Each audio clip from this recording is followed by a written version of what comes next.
irmãs, estamos iniciando aí mais uma live para a honra e a glória de Deus. Num domingo tão gostoso, né? Gostoso e festivo como esse. Vamos iniciar orando a Deus. Ó Senhor Deus grande e maravilhoso, a Tua graça, Senhor, é melhor que a vida em nós, ó Deus. Estamos diante de Ti porque sabemos que Tu és maravilhoso, o Senhor é grande, o Senhor é cheio de misericórdia e sem Ti, Senhor, nada podemos fazer.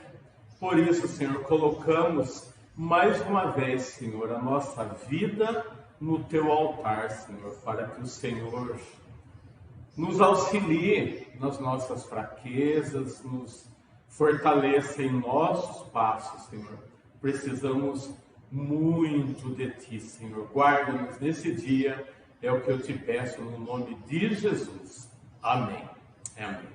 Vamos fazer a leitura da palavra de Deus e nós queremos dar um bom dia, desejar a todos aí que nos assistem, para que fiquem até o final e vejam quão grandioso é, né, a palavra de Deus em mais uma live, mais um estudo, falando sobre a revitalização. E hoje nós vamos falar sobre a Bíblia. A Bíblia e a revitalização da igreja. E o texto que nós vamos usar hoje encontra-se em Neemias. Neemias capítulo 8, do verso 1 até o 12, que diz assim, a palavra de Deus. Em chegando o 7º mês, estando os filhos de Israel nas suas cidades, todo o povo se ajuntou como um só homem na praça, diante da porta das águas, e disseram a Esdras, o escriba, que trouxesse o livro da lei de Moisés, que o Senhor tinha prescrito a Israel. Esdras, o sacerdote, trouxe a lei perante a congregação, tanto de homens como de mulheres, e de todos os que eram capazes de entender o que ouviam. Era o 1º dia do 7º mês, e leu no livro diante da praça que está à fronteira, à porta das águas, desde a alva até o meio-dia, perante homens e mulheres, e os que podiam entender, e todo o povo tinha os ouvidos atentos ao livro da lei. Esdras, o escriba, estava num púlpito de madeira que fizeram para aquele fim. Estavam em pé junto a ele, à sua direita, Matitias, Sema, Anaías, Urias, Euquias, Maacéias, e à sua esquerda, Pedaias, Misael, Malquias, Assum, Asbadana, Zacarias e Mesulão. Esdras abriu o livro à vista de todo o povo, porque estava acima dele. Abrindo-o ele, todo o povo se pôs em pé. Esdras bendisse ao Senhor, grande Deus, e todo o povo respondeu, Amém, Amém. E levantando as mãos, inclinaram-se e adoraram o Senhor com o rosto em terra. E Jesua, Bani, Serabias, Jamim, Acube, Sebatai, Odias, Macéias, Quelita, Azarias, Josabade, Anã, Pelaías e os levitas ensinavam o povo na lei, e o povo estava no seu lugar. Leram no livro, na lei de Deus, claramente, dando explicações de maneira que entendessem o que se lia. Neemias, que era o governador, e Esdras, sacerdote e escriba, e os levitas que ensinavam todo o povo, lhe disseram, esse dia é consagrado ao Senhor vosso Deus, pelo que não pranteeis, nem choreis, porque todo o povo chorava, ouvindo as palavras da lei. Disse-lhe mais: ide, comei carnes gordas, tomai bebidas doces, enviai porções aos que não têm nada preparado para si, porque esse dia é consagrado ao nosso Deus. Portanto, não vos entristeçais, porque a alegria do Senhor é a nossa força. Os levitas fizeram calar todo o povo, dizendo: calai-vos, porque esse dia é santo, e não estejais contristados. Então todo o povo se foi a comer, a beber, a enviar porções, a regozijar-se grandemente, porque tinham entendido as palavras que lhes foram explicadas. Porque tinham entendido as palavras que lhes foram explicadas. Amém. Glória a Deus. A paz do Senhor, meu irmão. Paz. Cheguei um pouquinho atrasado, mas estamos aí. Estava falando que hoje é a Bíblia, né? Hoje é a Bíblia. Hoje é a palavra. A palavra que traz para nós conforto e também o confronto. Obrigado. Obrigado. Deus abençoe. Bom, queridos, hoje temos como tema sobre a nossa série de mensagens sobre revitalização a Bíblia e o que a Bíblia tem de importante na revitalização. E o texto de Neemias trouxe para nós uma importância muito grande na revitalização através da palavra. Por quê? Porque historicamente Neemias tem uma importância muito grande na história de Israel. Tanto Neemias quanto Esdras. Neemias foi importante na construção dos muros de Jerusalém. Uma cidade, quando estavam sem os muros, era uma cidade, vamos dizer assim, que não estava protegida contra os seus inimigos. Uma cidade sem os seus muros, ela estava vulnerável para os seus... Tá bom.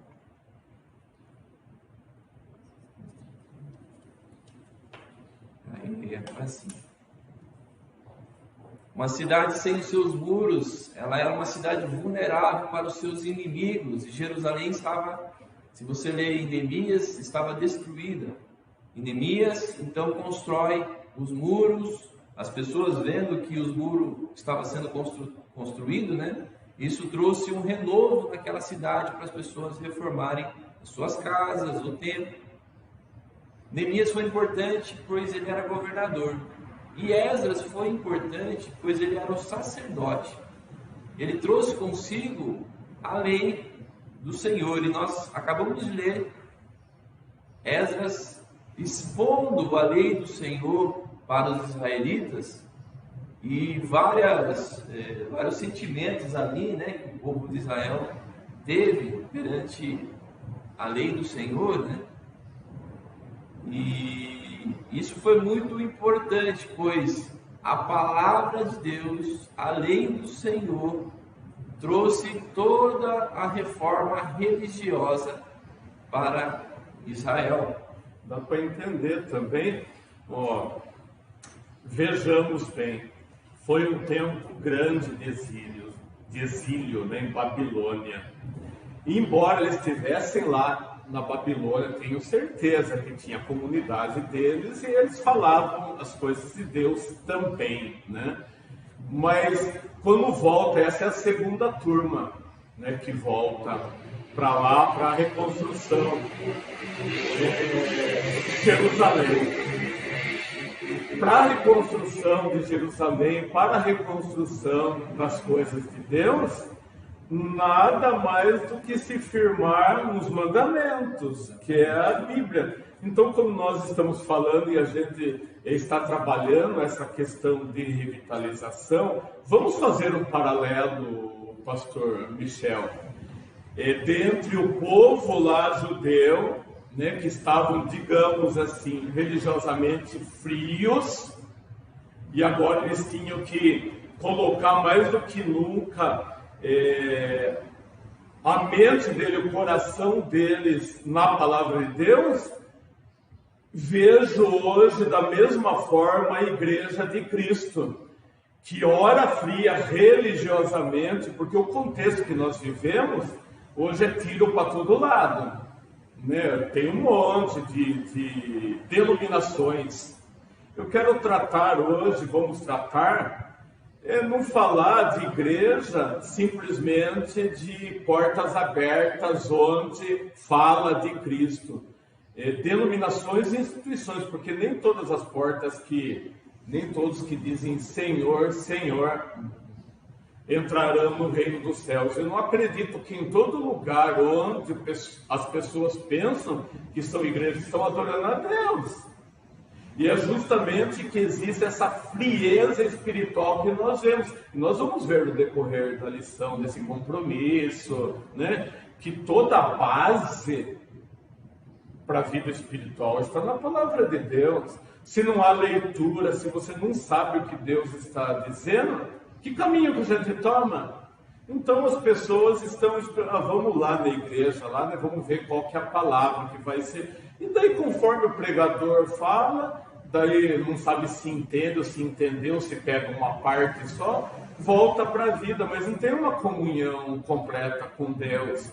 E aqui eles precisavam. E o que a gente precisa hoje? Exatamente isso, voltar para as Escrituras, né? Voltar, olha só, toda essa solenidade que eles tiveram, reuniram o povo, é como se fosse a nossa reunião aqui, né? Nós estivéssemos hoje reunidos para fazer essa solenidade. Povo, chega-se, cheguem-se. O povo se achega, vamos ouvir, vamos abrir a palavra de Deus, vamos ver o que Deus diz aqui para nós. E eles vão, olha só, diz o texto que nós lemos, que até choraram, Michel, porque eles viram, acho, perceberam que o que faltava muita coisa para eles ainda. E isso que a igreja precisa. Na hora que lê a Bíblia, até chorar. No final ele fala, não chore não, que hoje é dia de festa, tal, vamos comer, beber, porque hoje é o dia que o Senhor abriu o coração de vocês para vocês entenderem a palavra. Mas o primeiro momento foi choro, nossa, que tristeza, né? Nós andamos tanto tempo assim errado, fomos lá para o exílio, né? Porque nós pecamos, agora está na hora de a gente fazer tudo certo. E como nós vamos fazer certo? Olhando para a palavra de Deus. Os mandamentos do Senhor, né? Então a palavra de Deus torna em si, né, uma fonte de revitalização, fonte revitalizadora. Gostaria de destacar o Salmo 119. Deixa eu ler para vocês aqui, rapidinho. Salmo 119, 16. O Salmo 119 ele traz em si a obediência à palavra de Deus, as bem-aventuranças quando você anda na lei do Senhor. Já primeiro Salmo 19, o primeiro versículo fala: bem-aventurados os irrepreensíveis do seu caminho, que andam na lei do Senhor. Então, a palavra de Deus, os mandamentos do Senhor, ele é uma fonte de revitalização. E alguns pontos apontados no texto mostram o comportamento da comunidade. Lembrando que quando Moisés escreveu os mandamentos, Deus anunciou os mandamentos a Moisés, Deus estava preocupado com o bem da comunidade. Ou seja, os mandamentos serviam para a orientação da sociedade na época que vagou pelo deserto. Então, toda a lei é prescrita, não é somente para uma pessoa, não foi somente para Moisés, mas toda a lei foi escrita para o povo de Deus, pois Deus ama o seu povo. Deus amou o povo no deserto e Deus continua amando o seu povo no presente, através da igreja. Então a Bíblia em si, o mandamento de Deus, a palavra do Senhor, é para um bem comum de toda a igreja. E pastor Ageu, a primeira característica que nós encontramos aqui do povo, quando ouviu a palavra do Senhor, através do profeta também, né, do sacerdote Esdras, foi o comportamento de adoração. Então o povo adorou ao Senhor através da leitura da palavra. E no meio do nosso evangelho brasileiro, nós deturpamos um pouco a palavra adoração. Num momento que nós, nos nossos cultos mesmo, até nossas igrejas presbiterianas, nós falamos momento de louvor e adoração, como se a adoração só fosse no louvor, nos cânticos. Barateia, né, a palavra? Exatamente. E na verdade não, a adoração é tudo. A vida. Uhum. E é uma corrente muito forte no Brasil, dizendo que se nós adorarmos ao Senhor, o Senhor vai mudar as nossas vidas. Realmente, nós precisamos adorar ao Senhor. Mas nós precisamos adorar ao Senhor porque Deus já mudou as nossas vidas. Nós precisamos então ouvir aquilo que Deus tem a nos falar antes da adoração. Eu não vou adorar a um Deus, na verdade, não vou adorar a Deus se eu não ouvir a sua palavra, se eu não ver a sua magnitude nas obras que Ele fez, na criação que Ele fez. Eu acredito até, pastor Michel, que é um complemento, porque assim, vamos pensar a adoração, então, cânticos.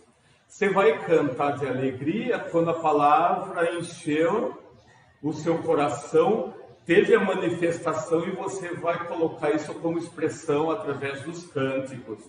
Mas o que acontece muitas vezes nos cânticos, é que a gente faz ele automatizada, mecanizada já.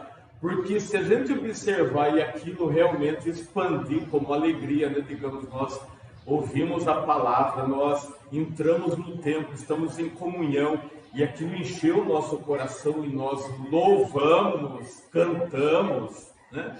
Daí a adoração. Se a gente cantar, né, ou se apresentar mecanicamente, que essa maneira religiosa, não diz nada, porque a adoração tem muito a ver com o que está no seu coração, se é verdadeiro. Né? A verdadeira adoração.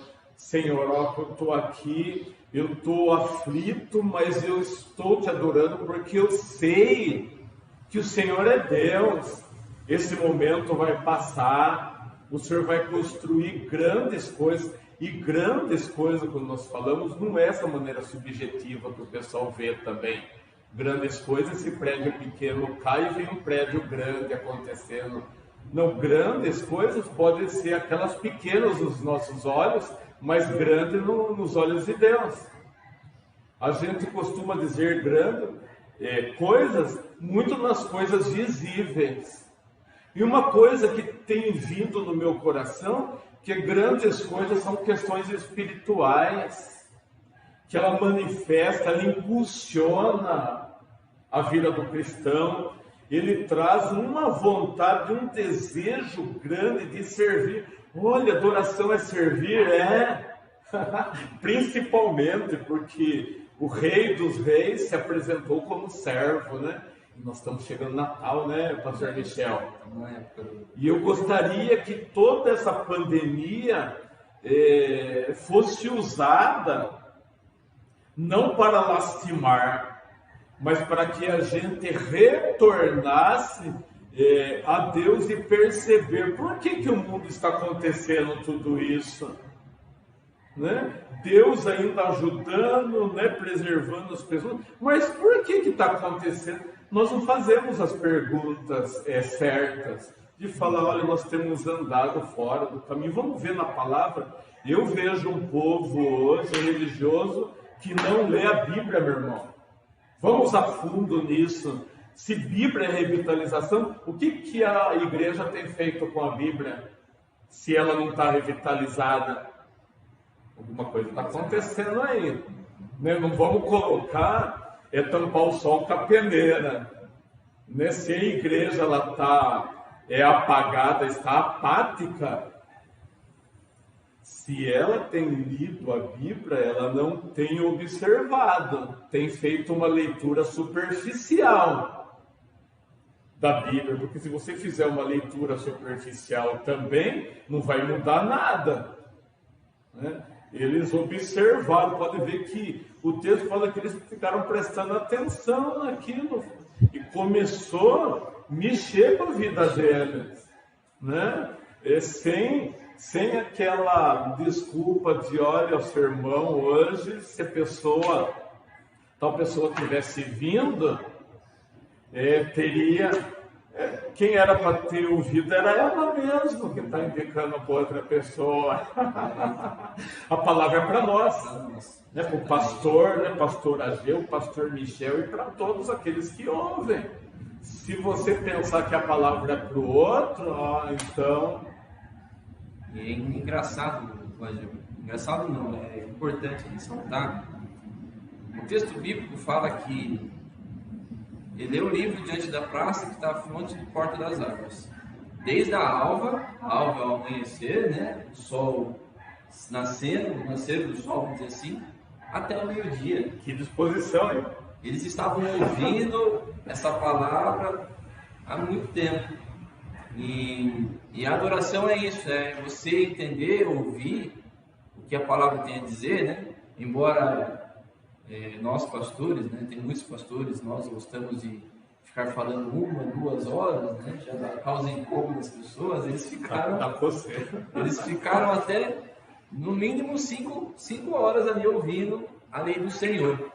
Mas o mais importante dessa adoração é que eles foram tão impactados por aquela palavra que eles entenderam e eles reconheceram o tamanho da pequenez diante deles com Deus. Você só adora alguma coisa se você reconhece que você é inferior a ela. E isso é o problema, porque os nossos ídolos também se encaixam nisso, onde nós trocamos a adoração a Deus e a adoração às coisas. Nós nos entregamos para as coisas que nós, vamos dizer assim, momentaneamente estamos adorando. E a gente tem que reconhecer a nossa pequenez diante de Deus.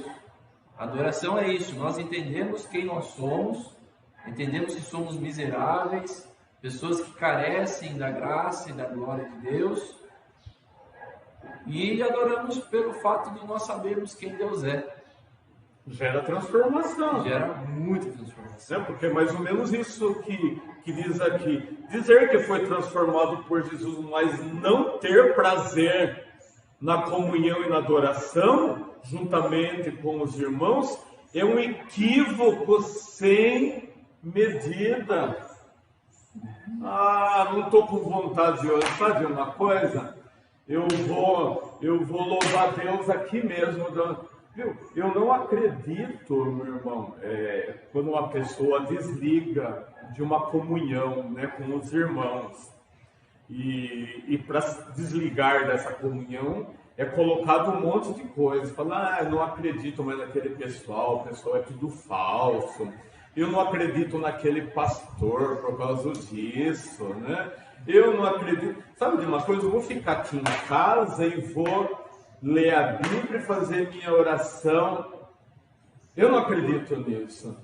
Porque se nem você vindo e tendo comunhão, né, com os irmãos na igreja, o pessoal já sai daqui, não complementa depois na sua vida lá devocional diariamente.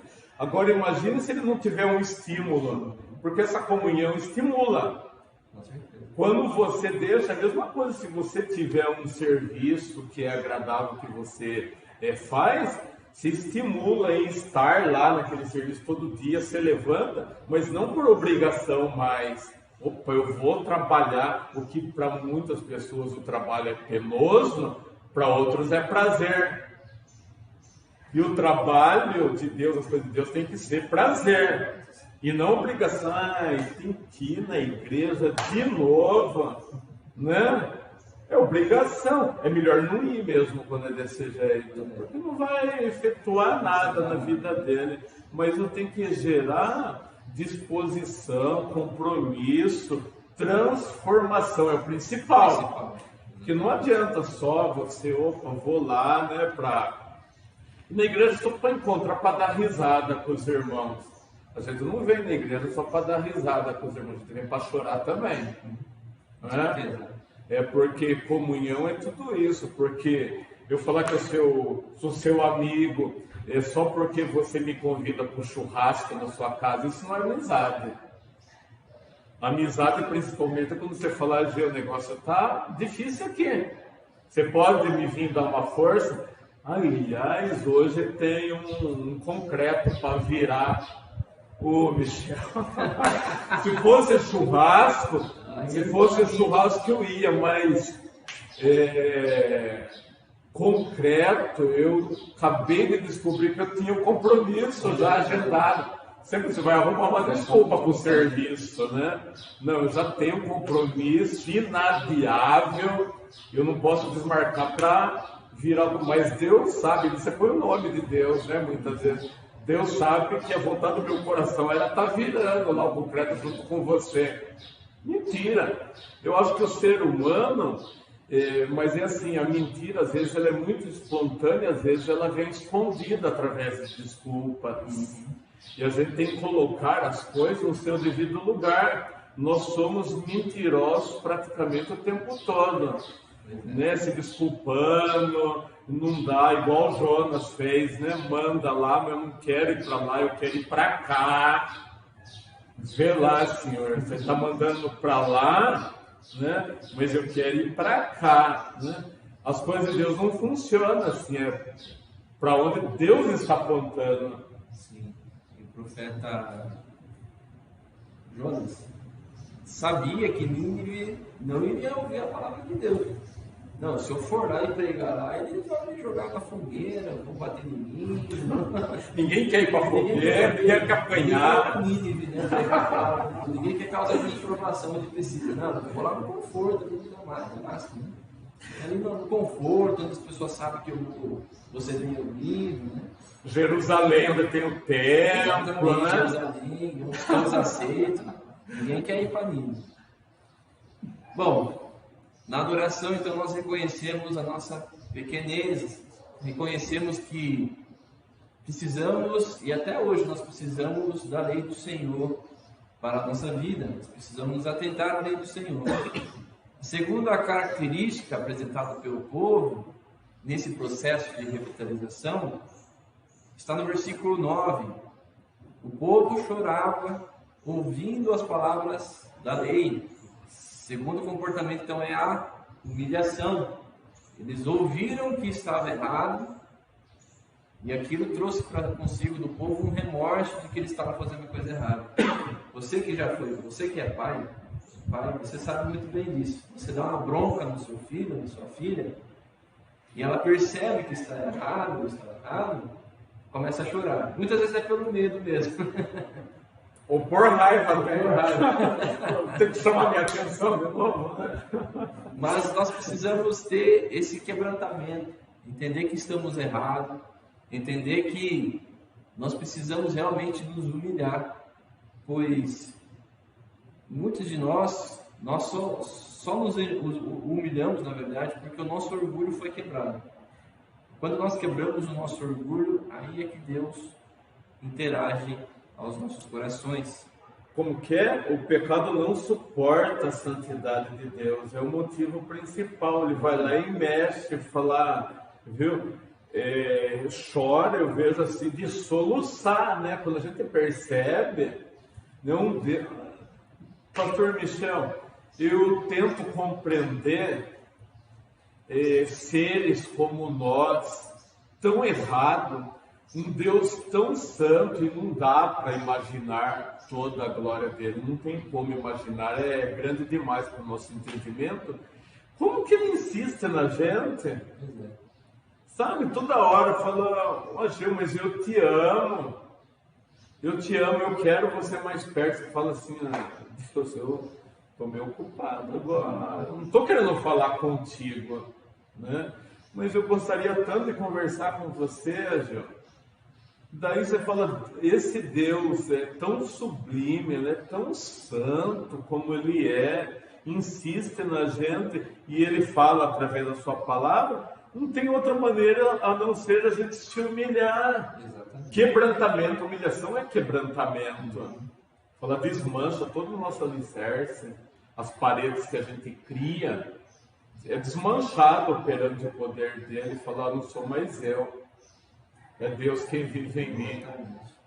E você tocou num ponto da santidade, e muitas pessoas entendem de santidade como, equivocadamente, né, como perfeição. Não, eu vou fazer tudo certinho, nos mínimos detalhes, para Deus não ficar bravo comigo. Só que a humilhação traz para nós a certeza de que todos os dias nós pecamos. Não tem jeito. Você acha que você, não saindo da sua casa, você não vai pecar? Engano seu. Porque nós pecamos em pensamentos e pecamos em atitudes, muitas vezes. E a humilhação é isso, nós entendemos que estamos errados, somos pecadores. E a humilhação traz para nós também um quebrantamento e da conscientização, na verdade, do pecado. E a santidade é isso, a santidade mostra a nós o pecado que nós estamos cometendo. Por isso que nós precisamos constantemente pedir perdão a Deus. Todos os dias pedir perdão a Deus. É claro, uma coisa é nós pecarmos, outra coisa é nós vivermos no pecado. Porque nós somos filhos e filhas de Deus, que fomos, na morte de Cristo Jesus, nós fomos retirados da condenação do pecado.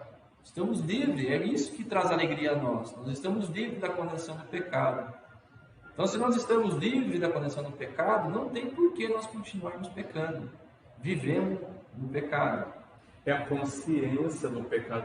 Mas sabe, uma das coisas mais difíceis que eu percebo nessa caminhada é a falta nossa de consciência que nós somos pecadores. Quando a gente já tem uma linha há anos de igreja,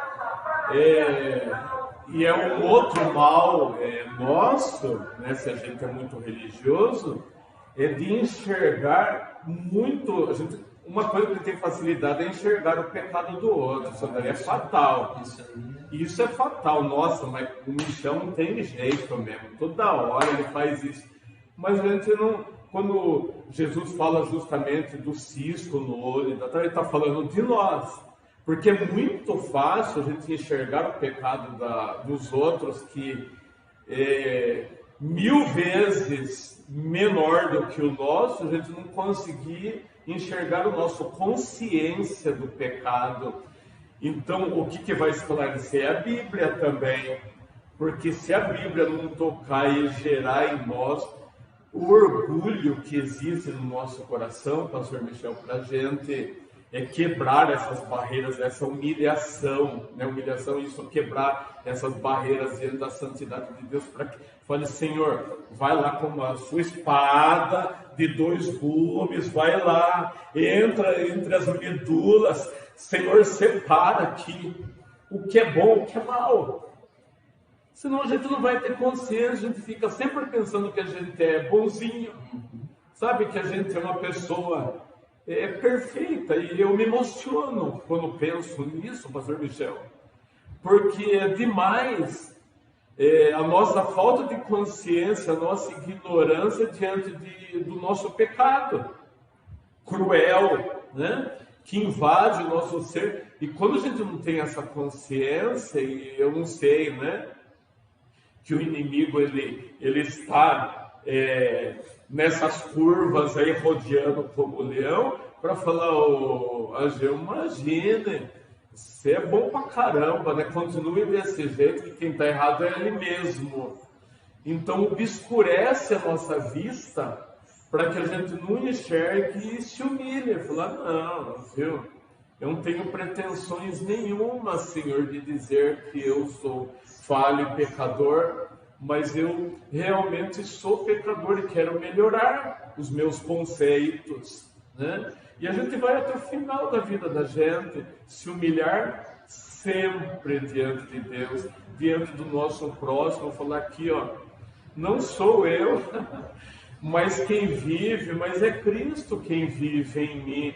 Né? Uma palavra profunda dita pelo apóstolo Paulo, ele teve consciência lá, porque foi muito duro quebrar as barreiras do apóstolo Paulo, porque fariseu, uma vez fariseu, e a igreja, ela tem essa linha farisaica, de se ver que sempre ela está na santidade, e não consegue ver as coisas claramente, e ele não via.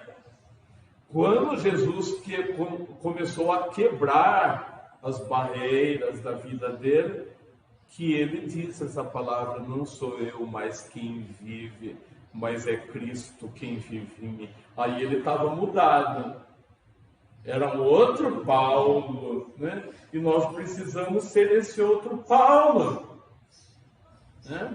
Para que Deus opere as maravilhas, porque o grande missionário Paulo, né, vamos tratar ele não como simplesmente o apóstolo, mas como o grande missionário Paulo. Nós fomos feitos para ser isso, pastor Michel, missionários.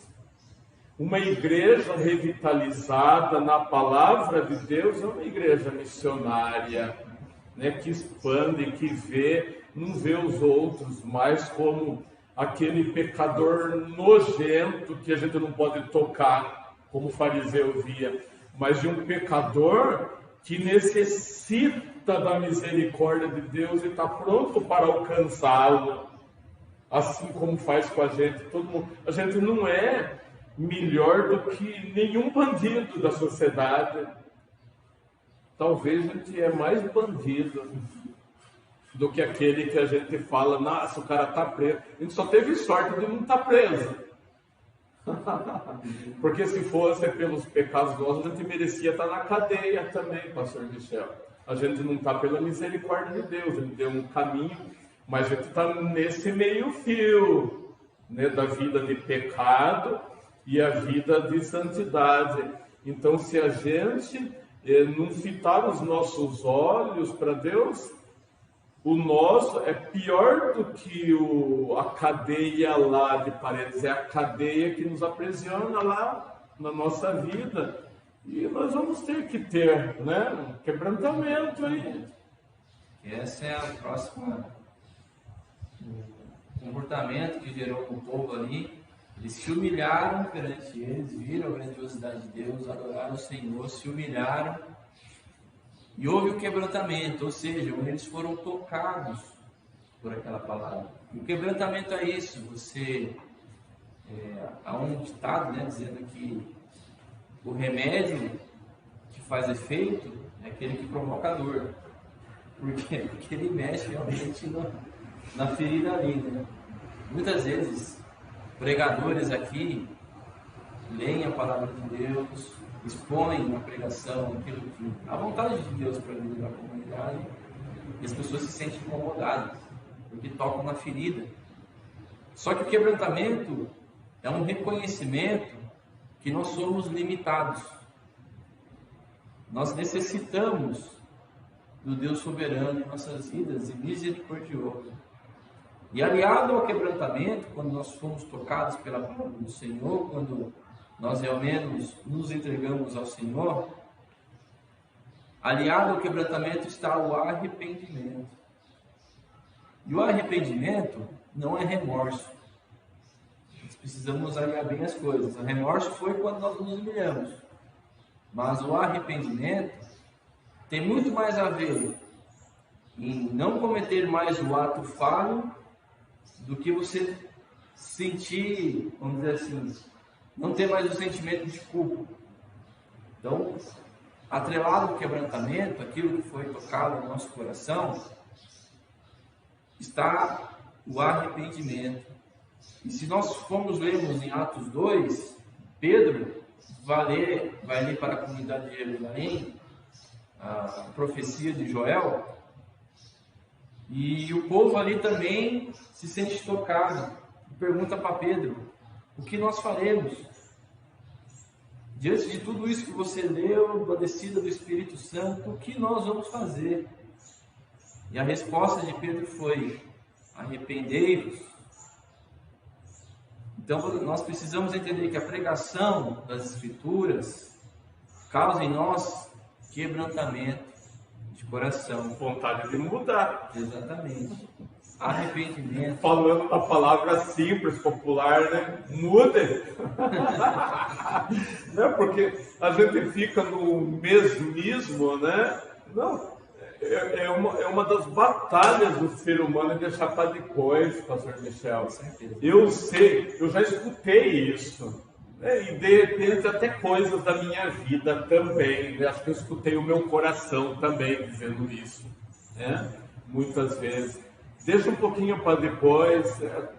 Eu sei que tem que mudar, mas preciso de um tempo primeiro para mudar. E a palavra de mudança é agora. Porque essa questão de tempo é uma coisa assim tão complicada, porque a gente não sabe se vai ter o tempo que a gente acha que vai ter. Né? Então nós temos que colocar, você vê quantas coisas que passaram por Jesus ele deixa, né? Por exemplo, aquele jovem rico lá. O Senhor conhece todos os mandamentos, tal, né? Legal. Ele fala: nossa, você é um jovem chique, né? Ponta firme, só que está faltando uma coisa, vendo o que você tem, né? E distribui aos pobres.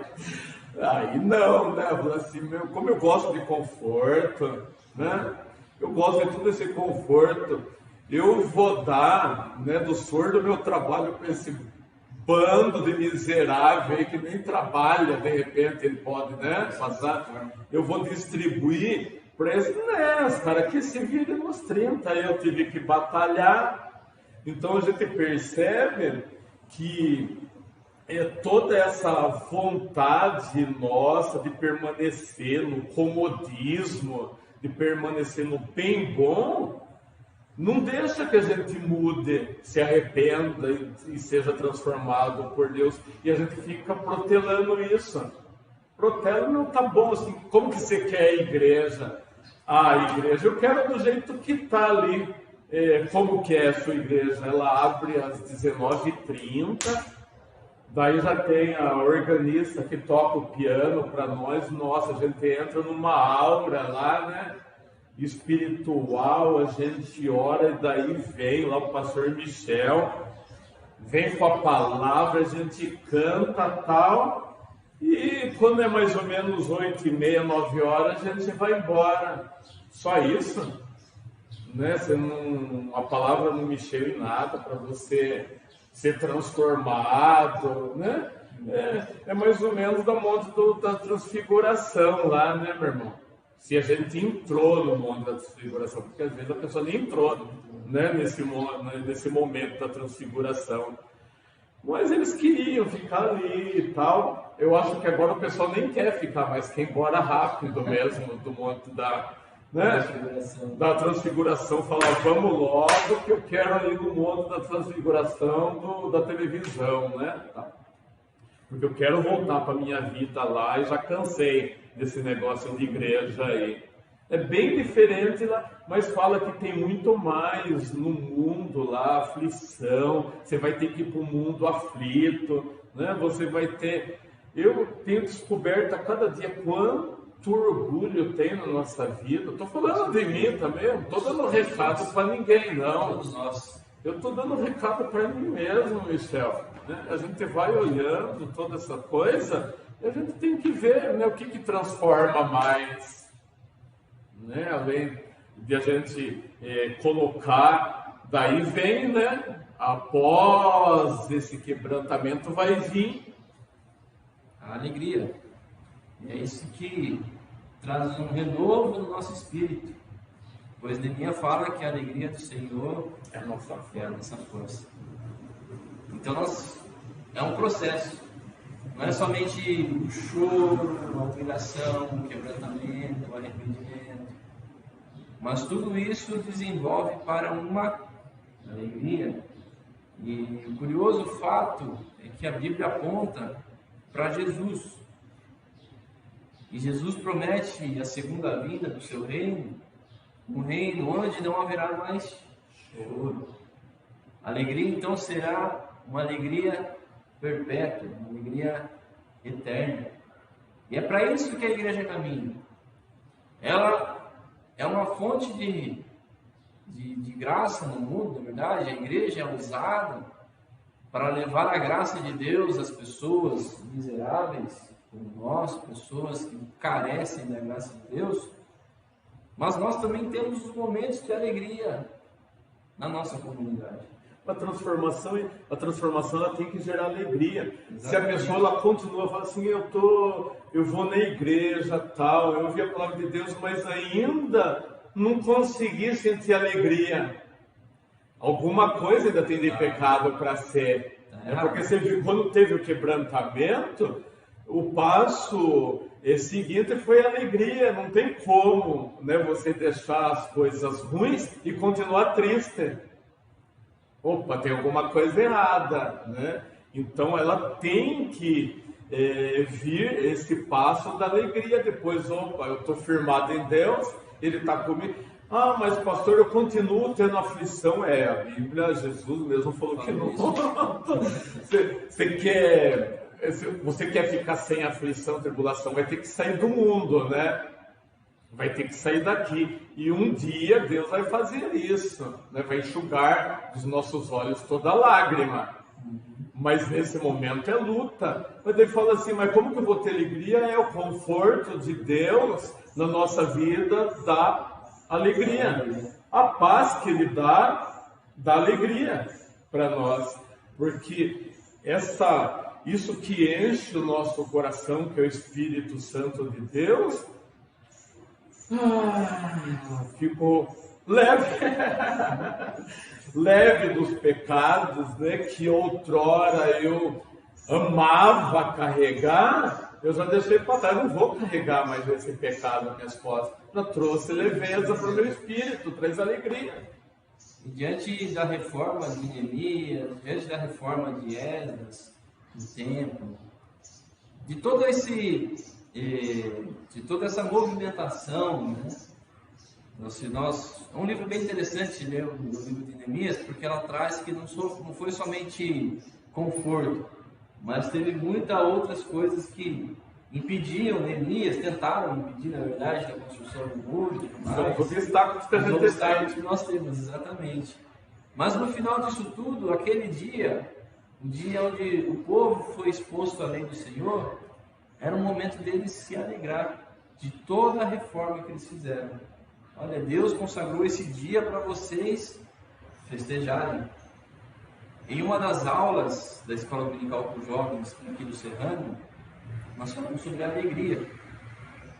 E algo que marcou essa aula foi uma frase, né, que eu disse, eu não lembro se eu peguei de um autor, geralmente deve pegar de um autor, mas que fala que a vida do cristão, ela é regada na alegria. O que nós temos é momentos de tristeza. Por quê? São as tribulações que nós passamos nessa vida. Chacoalha o barco. Exatamente. Mas diante da eternidade que nós vamos ter, os momentos de tristeza não vai ser nem vírgula. Não vão ser nada referente a isso. Mas nós devemos alegrarmos o Senhor em nossa comunidade. Isso tudo partiu da palavra proferida de Deus para o nosso coração. E para que tudo isso tivesse entrado no coração do povo, o povo deveria entender, e esse foi o último comportamento do povo, é o entendimento. Entendimento que eles estavam fazendo a coisa errada, entendimento que eles eram pecadores, entendimentos que Deus traz a transformação e entenderem que eles precisavam que eles podiam se alegrar.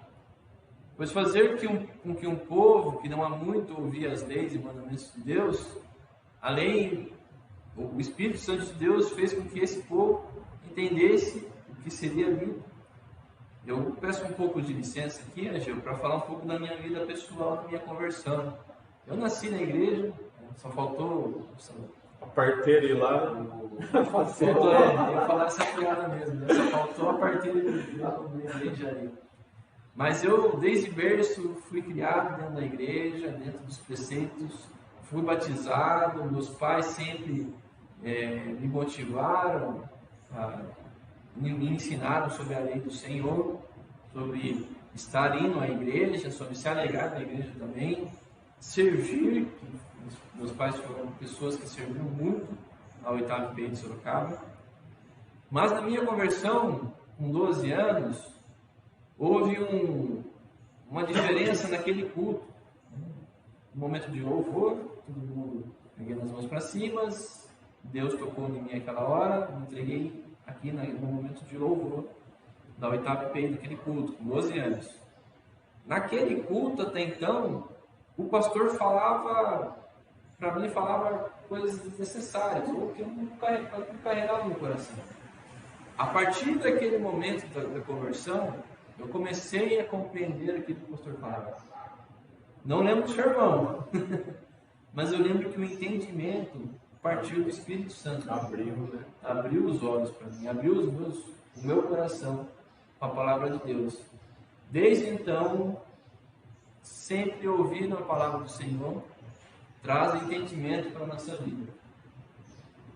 É claro, a gente começa a perceber, começa a filtrar as coisas. Tem coisas que nós ouvimos que precisam ser reavaliadas, principalmente pregações.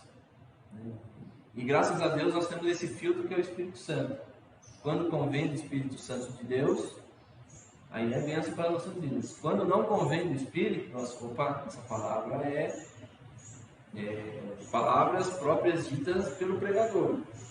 Pode ser que não tenha passado no Espírito Santo, mas nós entendemos que através do Espírito Santo de Deus nós entendemos aquilo que proferimos, aquilo que é proferido a nós pelas Escrituras Sagradas. E isso foi um marco da Igreja Reformada. Por quê? Porque antes da Igreja se reformar, né? Onde era só a Igreja Católica, a missa era em latim e as Escrituras eram em latim.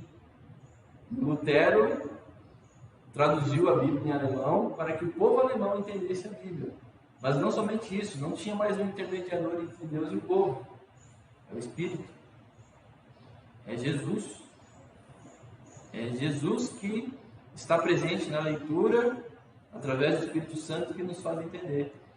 Então a interpretação das Escrituras surge pelo Espírito. E Lutero teve que brigar por isso, né?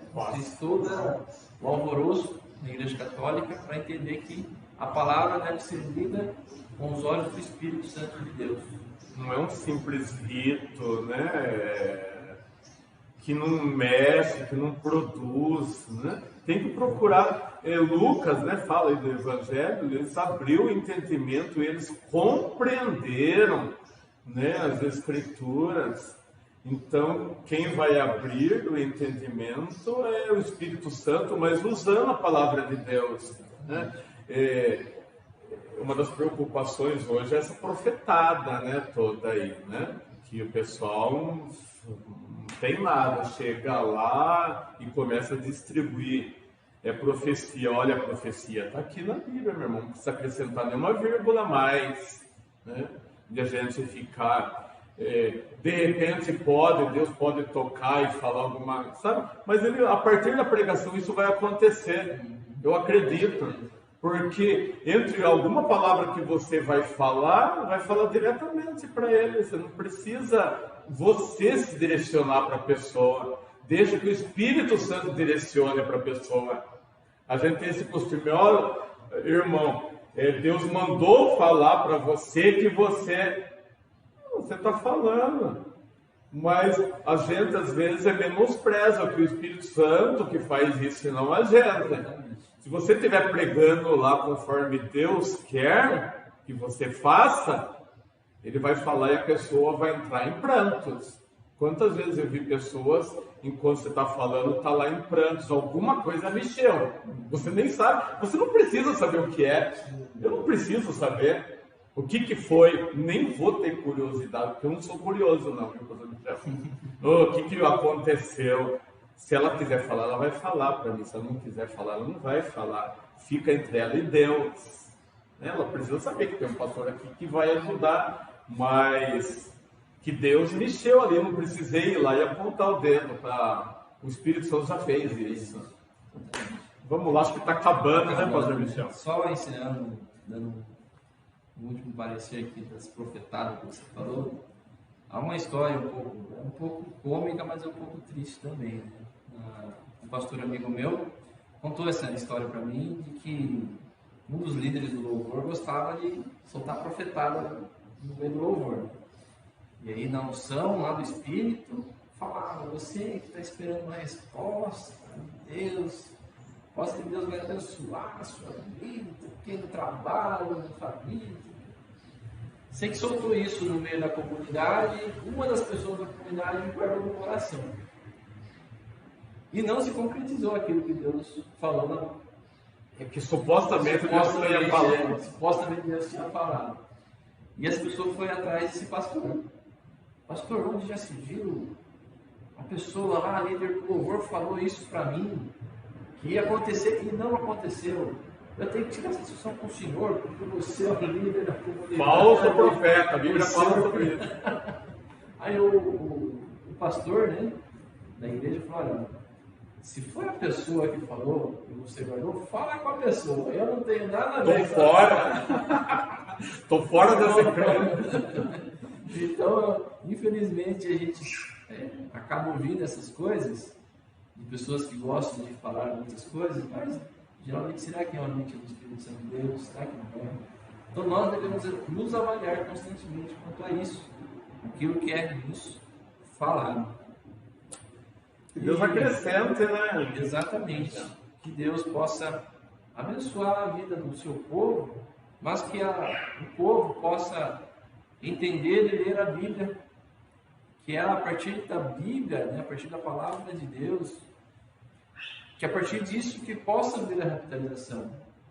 Porque muitas vezes nós temos métodos, maneiras, planejamentos, tudo isso é importante, mas a palavra de Deus deve ser essencial para a revitalização. E eu gostei da frase desse rapaz aqui, Hendrickson, não sei quem é, mas ele diz o seguinte: não se satisfaz enquanto a palavra de Deus não cumprir sua missão. O Espírito Santo, né? Não se satisfaz. Isso, o Espírito Santo, é verdade. O Espírito Santo não se satisfaz enquanto a palavra de Deus não cumprir sua missão plenamente e o crente não tiver alcançado a medida da estatura da plenitude de Cristo. Então, se a igreja está aqui, é porque ela tem uma missão importante. Se nós seguirmos todos os preceitos da lei, ouvirmos a sua palavra, nós estamos dentro de um propósito, de uma missão. Então, o Espírito Santo de Deus ainda está usando a sua igreja como ferramenta para alcançar vidas, para cumprir o propósito. Para as pessoas que estiverem aqui dentro ou nas suas casas de maneira virtual, elas possam alcançar a plenitude de Cristo. Então, que a igreja do Senhor possa ser um bálsamo na vida das pessoas, possa ser alívio na vida das pessoas, que possa ser um momento, um ato de revitalização. Então nós precisamos buscar constantemente a revitalização a partir da palavra de Deus. Amém? Amém. Você pode orar, né? Agradecer a todos, né, que estão ouvindo. Compartilhem que essa palavra possa tocar. A maior preocupação minha e do pastor Michel é que essa palavra possa ser um instrumento na vida de alguém. Essa que é eu não estou preocupado não estamos preocupados, né, com curtidas, Porque às vezes pode curtir, fica 1 minuto e nem escuta a mensagem completa. A ideia é que esse instrumento possa alcançar a vida da igreja, né? Essa é a vontade do nosso coração. Deus abençoe. Vamos orar? Senhor, nosso Deus, nosso Pai, nós agradecemos imensamente o seu amor em nossas vidas. Agradecemos imensamente, Pai, a igreja pelo qual o Senhor nos capacitou, nos revitalizou, através do seu Filho amado Jesus Cristo. Oh, Jesus. Que possamos então ouvir essa palavra, entender, nos humilharmos, nos quebrantar, mudar o nosso comportamento, mudar a nossa atitude quanto ao pecado. Oh, Jesus. E que o Senhor restaure e revitalize todo o nosso ser, mas que a comunidade possa ser um local, Pai, onde o Seu Santo Espírito possa trabalhar conosco. Então nos abençoe, Pai, que possamos ler a Sua Palavra, que possamos nos atentar à Sua Palavra diariamente. Abençoe o pastor Ageu, abençoe a todos aqui dessa comunidade do Jardim Serrano, e que o Senhor esteja em nossos corações. Em nome santo e agradável de Jesus, nós te pedimos e agradecemos. Amém. Amém. Bom dia. Bom dia, que Deus abençoe a você e a sua família. Amém. Amém.